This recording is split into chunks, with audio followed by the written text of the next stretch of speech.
Oh ya, ya, kalau tahu nggak saya ulas.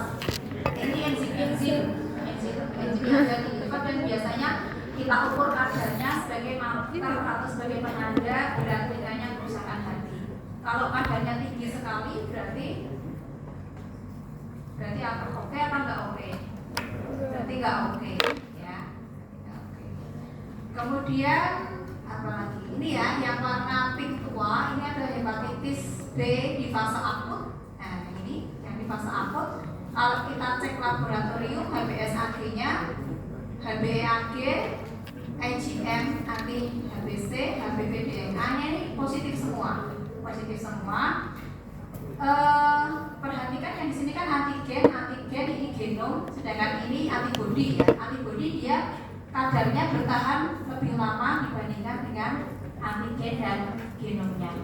Ya, jadi kalau kemarin kena COVID juga gitu, biasanya antibodinya dia terdeteksi lebih lama, berhari-hari ya.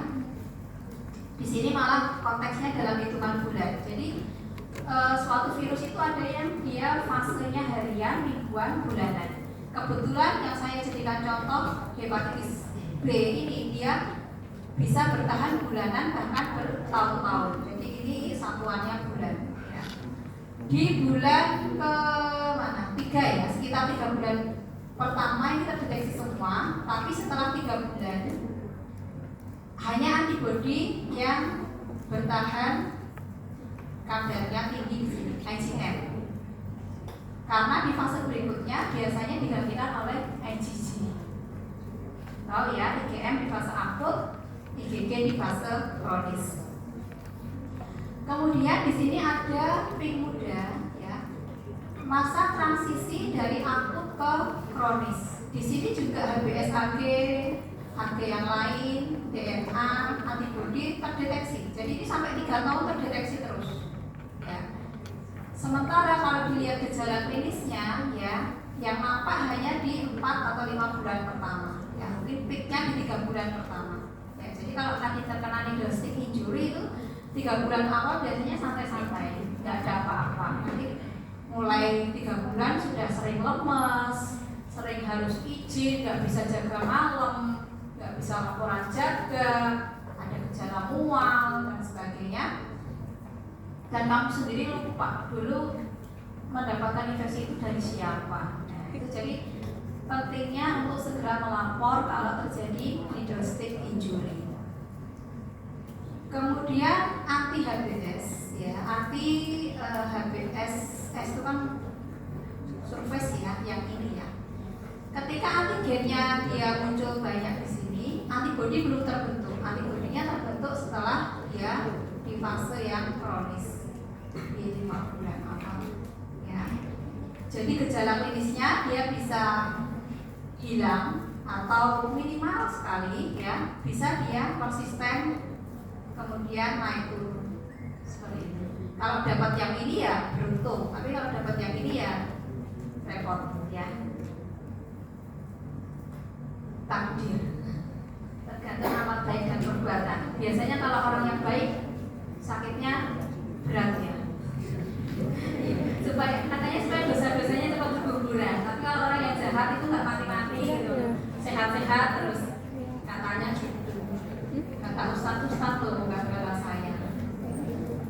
Kemudian ini perkembangan hepatitis B kronis ya. Ini kadar antibodi yang diukur, ya, atau kadar antigen yang diukur. Perhatikan di IgM. IgM ini dia biasanya dia muncul awal, ya. Kemudian yang lain-lain menyesuaikan ya. Pada fase kronik yang sudah tahunan biasanya kita ceknya lebih ke ini anti HbE-nya, ya, anti HbE-nya, atau kalau mau pemeriksaan lanjutan yang lain di sini di total anti HbC-nya, yang envelope sama yang port, yang surface itu biasanya kita screening ya. Kadang yang pernah donor darah di PMI, biasanya kalau donor darah yang jadi screening juga ini ya, HbSAg ya, HbSAg, anti HCV sama HIV RNA ya.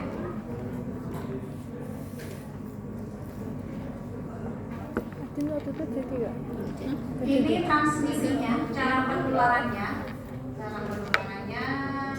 bisa lewat hidrostik tadi, bisa lewat hubungan seksual, bisa ditularkan dari ibu ke bayinya ya secara vertikal.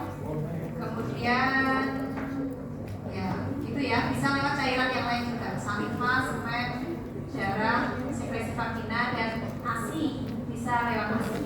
Tapi di negara-negara yang banyak kasus HIV, HBV, HCV, contohnya di Afrika itu. Di Afrika itu kan infeksi HIV-nya tinggi dan seringkali koinfeksi dengan HBV atau HCV.